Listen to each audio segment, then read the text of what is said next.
बॉलीवुड की सबसे लंबी चलने वाली फ्रेंचाइजी फिल्मों में से एक हाउसफुल की पांचवी फिल्म हाउसफुल 5 पहली फिल्म के रिलीज के 16 साल बाद आई है। वक्त के साथ जहां फिल्म की स्टार कास्ट भी बढ़ती जा रही है, वहीं इसका बजट भी बड़ा हो गया है। 1.5 दर्जन कलाकारों से सजी इस फिल्म का प्रोडक्शन बजट करीब 225 करोड़ बताया जा रहा है। ऐसे में इस फिल्म के सामने हिट का खिताब हासिल करने के लिए कम से कम 300 करोड़ रुपए तो कमाने ही पड़ेंगे। और फिल्म में कॉमेडी के साथ मिस्ट्री का भी तड़का लगाया गया है और इस मिस्ट्री के तड़के में आपको 2 एंडिंग्स देखने को मिलती है, हाउसफुल 5A और हाउसफुल 5B। इस वीडियो में हम हाउसफुल 5A को एक्सप्लेन करेंगे और जानेंगे उसकी पूरी कहानी। लेकिन उससे पहले चैनल को सब्सक्राइब करके नोटिफिकेशन बेल को ऑल पर कर दीजिए ताकि आपको इसी तरह के लेटेस्ट और फ्रेश कंटेंट मिलते रहे। तो फिल्म की शुरुआत होती है लंदन के एक प्राइवेट यॉर्ड से, जहां रात में हमें काले कपड़े पहने हुए और व्हाइट मास्क के साथ एक किलर को दिखाया जाता है, जो कि एक डॉक्टर के पीछे पड़ जाता है। वो उसे मारना चाहता है। डॉक्टर अपनी जान बचाने की काफी कोशिश करता है, लेकिन वो इसमें नाकामयाब रहता है और आखिर में वो किलर जो है वो इस डॉक्टर को मार देता है। जिसके बाद कहानी जो है वो 2 दिन पहले शिफ्ट हो जाती है, जहां हमें रंजीत डोवरियाल के बारे में बताया जाता है कि रंजीत डोवरियाल लंदन के 7वें सबसे अमीर आदमी है और वो अपने प्राइवेट यॉर्ड पर 100वां जन्मदिन मनाने वाले हैं। इसलिए एक पार्टी रखी गई है और इस पार्टी में कुछ VIP लोग और बॉलीवुड के सेलिब्रिटीज आने वाले हैं। तो 69 मिलियन पाउंड के मालिक रंजीत डोवरियाल इस पार्टी के यॉर्ड को पार्टी का स्पॉट बनाने वाले हैं। इस पार्टी को मैनेज करेंगे उनके बहुत सारे बोर्ड ऑफ डायरेक्टर्स और साथ ही हमें रंजीत की दूसरी बीबी का बेटा दिखाया जाता है जिसका नाम देव है। तो 2 दिन के बाद ही ये पार्टी होने वाली थी, लेकिन तभी उन्हें एक न्यूज मालूम चलती है और वो बात ये थी कि दरअसल में रंजीत डोवरियाल को हार्ट अटैक आ गया है और उनकी मौत हो गई है। ये सुनकर तो सभी लोग हैरान रह जाते हैं,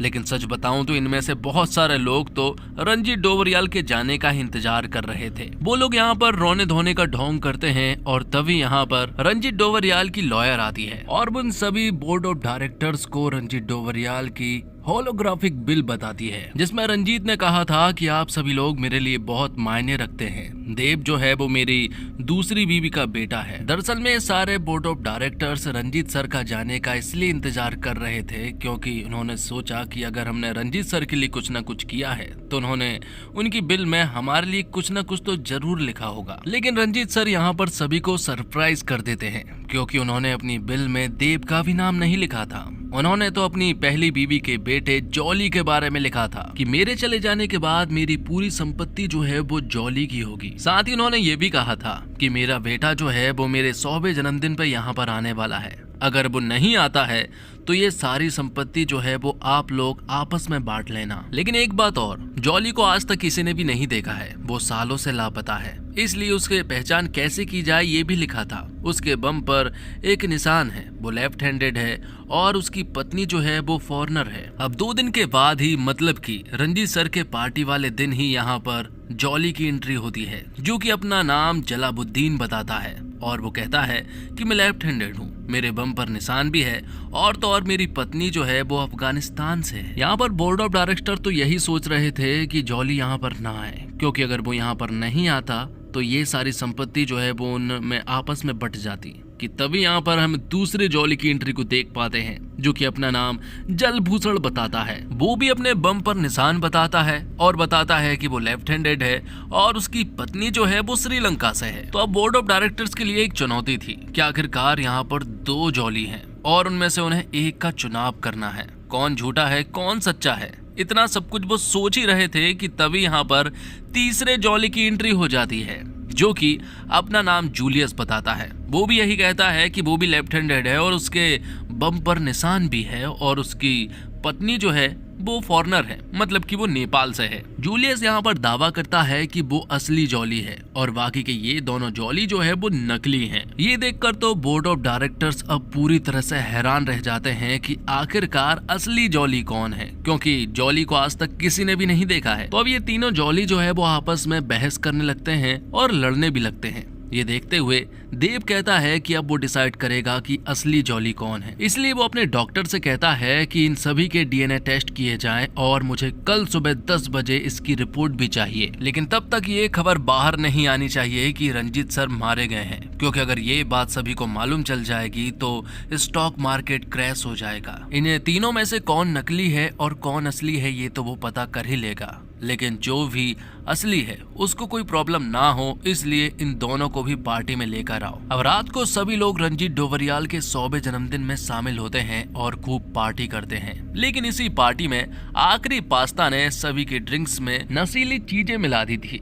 जिस वजह से सभी को हैंगओवर हो जाता है। उन्हें रात के बारे में कुछ भी याद नहीं रहता है। और इसी रात को हम देखते हैं काले कपड़े वाले किलर को, जो कि सबसे पहले तो सीसीटीवी वाले रूम में जाता है, वहां से सारे सीसीटीवी फुटेज को डिलीट करता है। बाद में ये किलर जो है वो डॉक्टर के लैब में पहुंचता है। वहां पहुंचकर वो डीएनए सैंपल्स को डिस्ट्रॉय करने लगता है। और जब वो डिस्ट्रॉय कर ही रहा था कि तभी यहाँ पर डॉक्टर पहुंच जाता है। डॉक्टर ये देखकर यहाँ से भागने लगता है। किलर उसके पीछे भागता है और वो सबसे पहले तो उसके मुंह में पीनट डाल देता है। दरअसल में डॉक्टर को पीनट से एलर्जी होती है और आखिर में उस किलर ने डॉक्टर को बुरी तरह से मार दिया था। जब अगली सुबह हुई तो हम देखते हैं जूलियस को, जिसके साथ दरअसल में जलभूषण की बीबी थी। दोनों को रात को कुछ भी याद नहीं था, इसलिए दोनों ने साथ में रात बिता ली। ये देखकर यहाँ पर जूलियस पूरी तरह से हैरान था, क्योंकि उसके साथ तो उसकी पत्नी कांची होने चाहिए थी, लेकिन ये तो जलभूषण की पत्नी शशिकला है। ये देखकर जूलियस सबसे पहले जलभूषण के कमरे में जाता है। जब वो वहाँ पहुंचे तो उन्होंने देखा कि जलभूषण तो दरअसल में जलाबुद्दीन की पत्नी जारा के साथ मौजूद था। और रात के हैंगओवर की वजह से यहाँ पर जलभूषण और जारा को भी कुछ भी याद नहीं है। तो अब बचे थे यहाँ पर जलाबुद्दीन और कांची। सभी को ऐसा लग रहा था कि जलाबुद्दीन के साथ जरूर कांची ही होगी, लेकिन हमें मालूम चलता है कि वहां तो जलाबुद्दीन के साथ आखिरी पास्ता था, जिन्होंने हैंगओवर के चलते साथ में रात बिताई थी। अब जब सभी लोग यहीं पर हैं तो आखिरकार यहाँ पर जूलियस की पत्नी कांची कहाँ पर है। सभी लोग उसे ढूंढने लगते हैं, लेकिन यहाँ पर हम देखते हैं कि दरअसल में जलाबुद्दीन जो है वो जूलियस से ज्यादा फिक्र कर रहा था कांची की। जलाबुद्दीन तो यहाँ पर कांची को ढूंढते हुए काफी ज्यादा तड़प रहा था कि आखिरकार उसकी कांची कहाँ पर होगी। तभी रात का एक सीन याद आता है कि रात की पार्टी में हैंगओवर के बाद यहाँ जलभूषण के साथ कांची मौजूद थी। वो उसके साथ बाइक पर घूम रही थी, तो वो लोग उस बाइक को फॉलो करते करते उस जगह पर पहुंच जाते हैं जहाँ पर कांची मौजूद थी, जिसका बहुत बुरा हाल था। जिसके बाद इनका सामना होता है इसी यॉर्ड के तोते से, जो कि पास्ता का तोता है। और हाउसफुल 1 में जिस तोते को अक्षय कुमार ने मार दिया था, ये उसी का बेटा है। इस तोते को सब कुछ याद है कि मेरे पिताजी को इसी जॉली ने मारा था, इसलिए वो बदला लेना चाहता था। लेकिन यहाँ पर भी उसके अपने पिता की तरह ही वैक्यूम क्लीनर से मौत हो जाती है। तो अब सभी लोग एक ही जगह पर मौजूद हो जाते हैं। सुबह के 10 बजे हुए थे और यहाँ पर देव जो है वो बार बार डॉक्टर के पास कॉल लगा रहा था, लेकिन डॉक्टर का मोबाइल तो जलाबुद्दीन के पास है और उसी मोबाइल के ऊपर एक कटी हुई उंगली भी रखी हुई थी, जो कि डॉक्टर की ही थी। जब ये सभी लोग आपस में बात कर ही रहे होते हैं कि तभी हम देखते हैं कि डॉक्टर की डेड बॉडी जो है वो ऊपर से गिरती है। ये देखकर सारे जॉलीस और सारे बोर्ड ऑफ डायरेक्टर्स हैरान रह जाते हैं। लेकिन यहाँ पर सारे जॉली फंसने वाले थे, क्योंकि रात का उन्हें कुछ भी याद नहीं है उन्होंने क्या क्या किया है, जिस वजह से यहाँ पर सारे बोर्ड ऑफ डायरेक्टर्स और देव को भी ऐसा ही लग रहा था कि डॉक्टर को इन तीनों जॉली ने ही मारा है, क्योंकि उन्हें शुरुआत से ही शक है कि ये तीनों ही जॉली नहीं हैं, जिस वजह से उन्होंने डीएनए सैंपल्स डिस्ट्रॉय कर दिए और बाद में डॉक्टर को भी मार दिया। ये चलते बोर्ड ऑफ डायरेक्टर्स और देव फैसला लेता है कि इन तीनों जॉली और उनकी पत्नियों को जेल में रहना होगा जब तक कि पुलिस वाले यहाँ पर नहीं आ जाते हैं। सिर्फ के जेल में इन सभी को डाल दिया जाता है। वो लोग आपस में बात कर रहे थे कि आखिरकार मर्डरर कौन है, लेकिन उससे भी बड़ी बात यहाँ पर जूलियस जानना चाहता है कि आखिरकार हम तीनों में से असली जॉली कौन है। जूलियस यहाँ पर सभी को बताता है कि वो एक प्राइवेट डिटेक्टिव है और रंजीत डोवरियाल ने मुझे असली जॉली को ढूंढने का काम सौंपा था। मेरे बारे में और मेरे काम के बारे में सिर्फ और सिर्फ कांची ही जानती है, मतलब कि कांची जरूर किसी न किसी से तो मिली हुई है। और यहाँ पर मालूम चलता है कि दरअसल में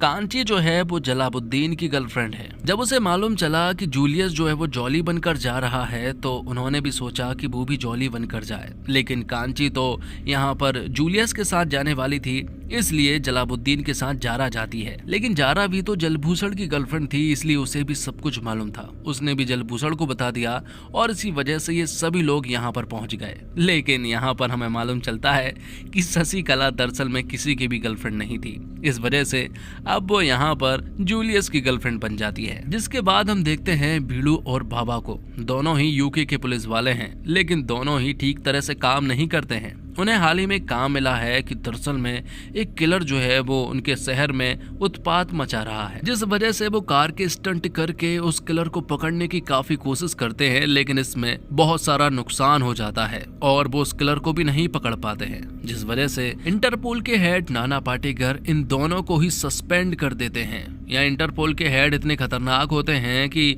भीड़ू और बाबा उनसे पूछने भी नहीं जाते हैं कि आखिरकार उन्हें सस्पेंड क्यों किया है। वो तो बस यहाँ से जाने लगते हैं कि तभी यहाँ पर बाबा की एक्स वाइफ का मतलब कि माया का कॉल आता है, जो कि उसी यॉर्ड पर बोर्ड ऑफ डायरेक्टर्स के पद पर है। माया यहाँ पर बाबा से कहती है कि मैं चाहती हूँ कि तुम इस केस की इन्वेस्टिगेशन करो और पता करो कि आखिरकार मर्डरर कौन है, इसलिए तुम्हें जल्द से जल्द इस शिप पर आना होगा। दूसरी तरफ जूलियस और बाकी लोग जो है वो जेल में बंद थे। जूलियस यहाँ पर सभी लोगों से कहता है कि अगर पुलिस यहाँ पर आ जाती है तो हम सभी लोगों का जेल जाना एकदम तय है, इसलिए हमें यहाँ से बाहर निकलना होगा।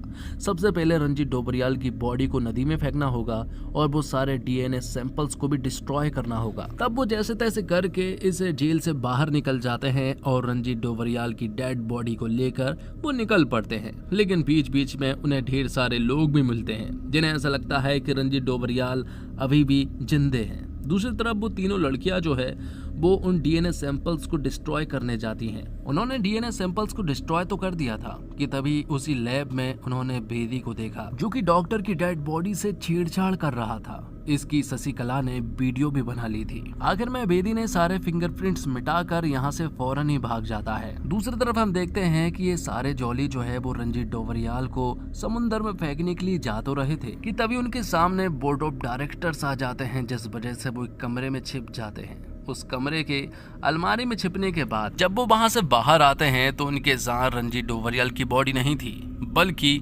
उनके साथ तो बेदी की डेड बॉडी थी, जिसके माथे पर किसी ने गोली मार दी थी।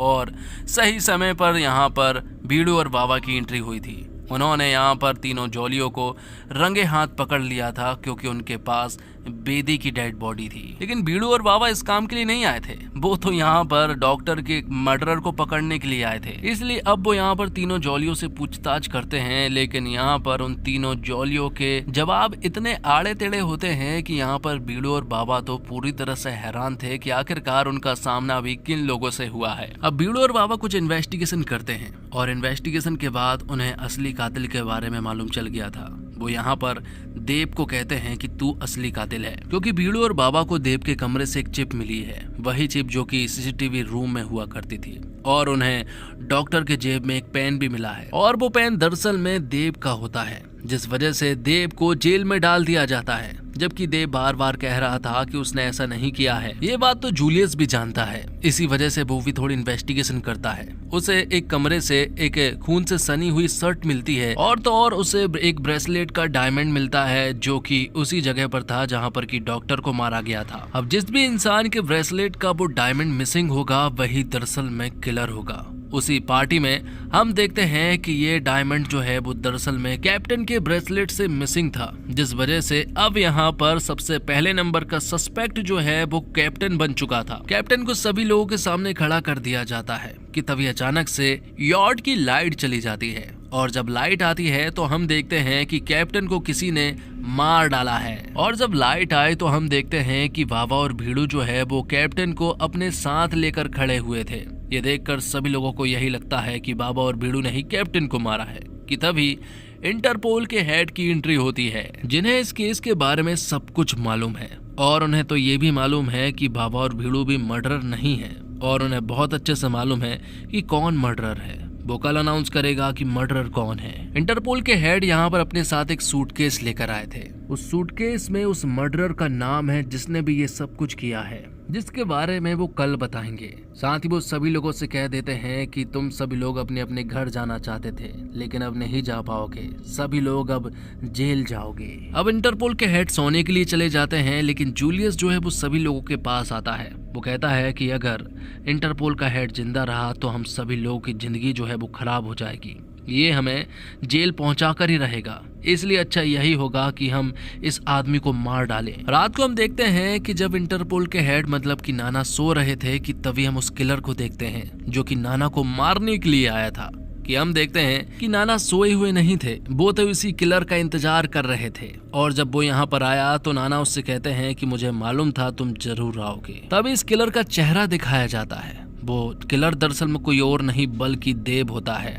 और यहाँ हमें ये भी मालूम चलता है कि नाना के साथ जूलियस भी मिला हुआ था। नाना ने जूलियस से कहा था कि इन सभी लोगों को भड़काओ ताकि वो किलर मुझे मारने के लिए आए और हम उस किलर को पकड़ लें। उस सूटकेस में कुछ भी नहीं था। लेकिन तभी हम देखते हैं कि उसी कमरे में एक दूसरा किलर आ जाता है जो कि काले कपड़े और व्हाइट मास्क पहना हुआ था। वो यहाँ पर देव को मारता है और भाग निकलता है। जूलियस उस दूसरे किलर को पकड़ने की कोशिश करता है और यहाँ हमें मालूम चलता है कि नाना के पास जो देव मारा गया है वो मरा नहीं है, वो तो बस एक्टिंग कर रहा था, क्योंकि दूसरा किलर और देव जो है वो आपस में मिले हुए हैं। दूसरे किलर के पास गन थी, इसलिए वो जूलियस के ऊपर तान देता है। गोली चलाने के बाद बाबा और भीड़ू उस गोली के सामने आ जाते हैं, लेकिन वो गोली बाबा और भीड़ू को नहीं लगती। वो गोली तो जूलियस को ही लगती है, लेकिन वो बस उसे छूकर जाती है। और तभी हमें रियल किलर के बारे में बताया जाता है। वो रियल किलर कोई और नहीं बल्कि जलभूषण होता है। जलभूषण अपनी सारी कहानी बताता है। वो कहता है कि देव और मैंने मिलकर ये सारा का सारा प्लान रचा था। देव और जलभूषण की 50% की डील हुई थी और उस रात जब डॉक्टर को मारा गया था,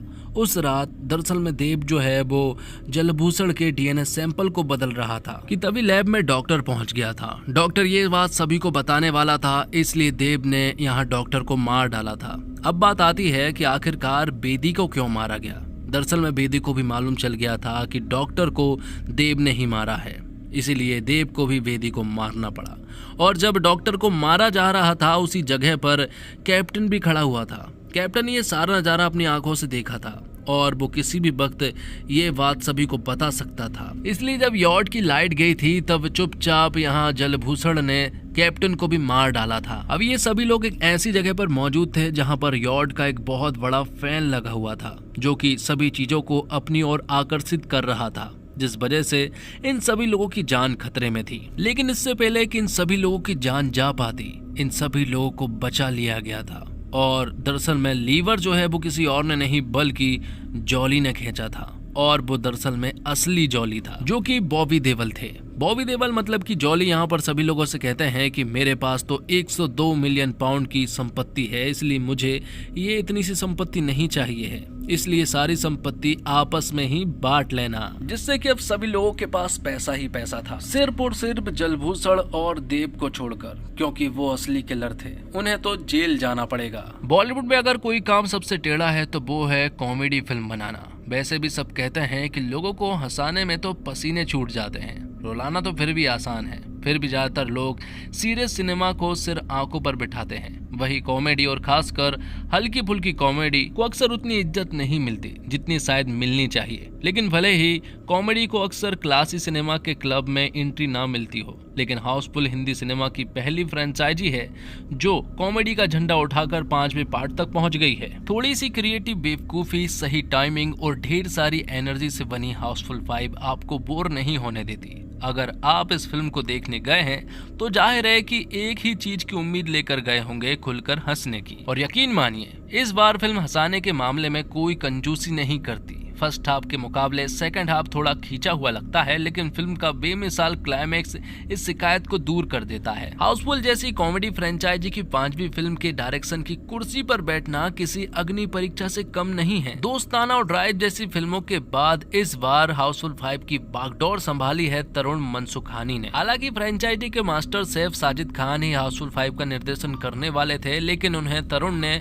रिप्लेस किया और यकीन मानिए तरुण ने इस फिल्म में कमाल का काम किया है। एक साथ 18-19 फिल्मी सितारे की महासेना को हंसाने के लिए ऑन स्क्रीन कंट्रोल करना कोई बच्चों का खेल नहीं, पर तरुण ने इस जंबो टीम को बखूबी संभाला है। राइटिंग की जिम्मेदारी भी फरहाद सामजी के साथ तरुण मनसुखानी ने उठाई है। उनके वन लाइनर्स और डायलॉग्स तो फिल्म में जान डाल देते हैं। आप हर सीन में ठहाके लगाते रहते हैं। दरअसल शुरुआत में साजिद खान की डायरेक्शन स्टाइल में एक रस्टिक चार्म और सिग्नेचर फ्लेवर था, लेकिन सच कहें तो हाउसफुल 4 तक पहुंचने के बाद उनका स्टाइल थोड़ा रिपीटेटिव लगने लगा था।